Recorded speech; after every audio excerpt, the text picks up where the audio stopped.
Hi guys, in this video tutorial we will learn how to add a payment method in your Play Store, Google Play Store. So click on Google Play Store app.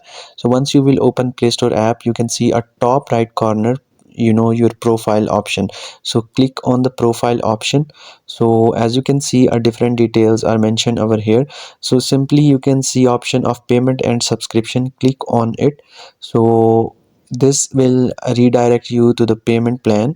As you can see options like payment method and subscription. So by adding those payment method and subscription, you can buy a third parties apps plans. Like if you want to get the use of any other apps, so you can simply pay this subscription plan using those card details which we are going to attach over here.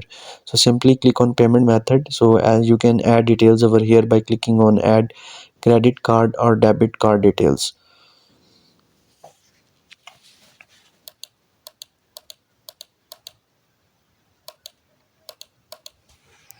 So as you can see, my card details are just attached over here. So by clicking on further setting options, you can see your card details as I have mentioned.